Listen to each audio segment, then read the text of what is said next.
इससे कब्ज नहीं होता है।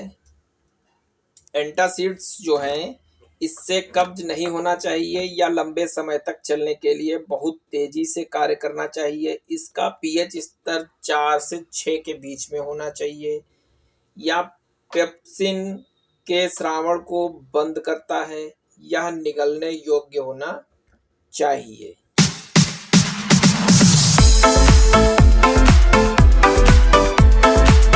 Hello friends, good morning. कैसे हैं आप सब? मैं आशा करता हूं आप सब स्वस्थ हैं, बिल्कुल मस्त होंगे। दोस्तों, हमारे चैनल को लाइक करें, शेयर करें एंड सब्सक्राइब करें। दोस्तों, हम लोगों ने पिछली वीडियो में हेमेटोनिक्स के बारे में पढ़ लिया है और उनकी सारी ड्रगों के बारे में पढ़ लिया है। अब हम लोग एंटासिड के बारे में पढ़ने जा रहे हैं, यानी कि पढ़ने जा रहे हैं प्रति अम्लीय कारक के बारे में। इसकी डिफिनीशन के बारे में सबसे पहले हम लोग जानते हैं। एंटासिड वह पदार्थ है, बहुत ध्यान से समझने योग्य है। अगर एक बार आप समझ गए तो आप जिंदगी भर, मैं दावा करता हूं कि आप जो है एंटासिड की डेफिनेशन नहीं भूलेंगे, उसका इंट्रोडक्शन नहीं भूलेंगे। मैं आपको दावे के साथ कहता हूं, अगर आपने एक बार ध्यान से मेरी वीडियो देख ली, सुन ली। एंटासिड वह पदार्थ है जो अमाशय में अम्ल की अधिक मात्रा को उदासीनीकरण करते हैं। ठीक, यह अत्यधिक बीमारियों जैसे दर्द, अल्सर आदि में प्रयोग किए जाते हैं।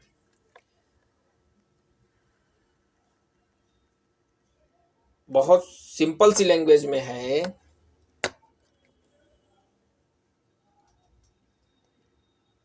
क्या है कि प्रति अम्ल कारक वह पदार्थ हैं या फिर एंटासिड्स वह पदार्थ हैं जो अमाशय में अम्ल की अम्लीयता को कम करते हैं। ये है। या फिर एंटासिड वह पदार्थ है जो अमाशय में अम्ल की अधिक मात्रा को उदासीनीकरण करते हैं। यह अत्यधिक बीमारियों जैसे दर्द, अल्सर आदि में प्रयोग किए जाते हैं। जो एंटासिड्स होते हैं उनके आइडियल प्रॉपर्टीज क्या होनी चाहिए, यानी कि उनके जो एक आदर्श गुण होने चाहिए वो क्या होना चाहिए, उसके बारे में हम लोग पढ़ते हैं। अब फर्स्ट है, इससे कब्ज नहीं होना चाहिए। भाई, अगर हम एंटासिड्स ले रहे हैं तो उसमें कब्ज नहीं होना चाहिए।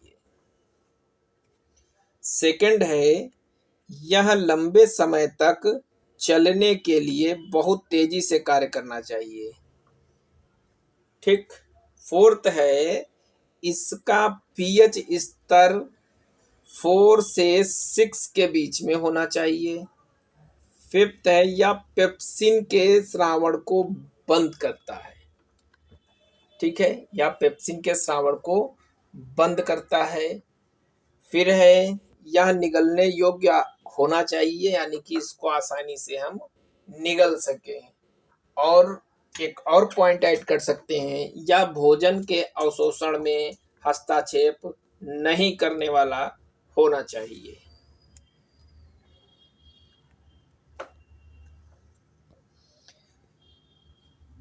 क्लासिफिकेशन की बात करते हैं, अगर क्लासिफिकेशन को अगर पढ़ते हैं तो एंटासिड्स को 2 भागों में विभाजित किया गया है।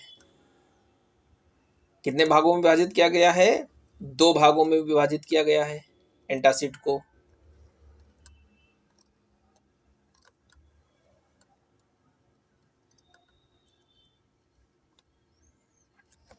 एंटासिड को 2 भागों में विभाजित किया गया है। पहला है सिस्टमैटिक एंटासिड, दूसरा है non systematic antacid. Systematic antacid, दूसरा है नॉन सिस्टमैटिक एंटासिड। जो सिस्टमैटिक एंटासिड होता है वो एब्जॉर्बेबल होता है, और जो नॉन सिस्टमैटिक एंटासिड होता है उसे नॉन एब्जॉर्बल होता है। ठीक। जो एब्जॉर्बेबल होता है वो सोडियम बाइकार्बोनेट उसका उदाहरण है। जो नॉन एब्जॉर्बेबल होता है उसका उदाहरण है, उसका एग्जाम्पल है कैल्शियम कार्बोनेट। यानी कि अगर देखा जाए तो क्लासिफिकेशन की अगर बात की जाए तो उसमें आप लोग बात कर सकते हैं कि क्लासिफिकेशन एंटासिड टू टाइप का होता है। एक होता है सिस्टमैटिक एंटासिड और एक होता है non systematic antacid. Systematic antacid जो होता है वो एब्जॉर्बेबल होता है और जो नॉन सिस्टमैटिक एंटासिड होता है वो नॉन एब्जॉर्बेबल होता है। सिस्टमैटिक एंटासिड का जो एग्जाम्पल होता है सोडियम बाइकार्बोनेट होता है और जो नॉन सिस्टमैटिक एंटासिड का एग्जाम्पल होता है वो होता है कैल्शियम कार्बोनेट होता है। इसके जो एग्जाम्पल्स हैं उसमें सबसे पहला जो एग्जाम्पल है वो है aluminium hydroxide gel. Second example है magnesium hydroxide mixture. Third example है माइगल्ट्रेट। फोर्थ एग्जाम्पल है सोडियम बाइकार्बोनेट। फिफ्थ एग्जाम्पल है कैल्शियम कार्बोनेट।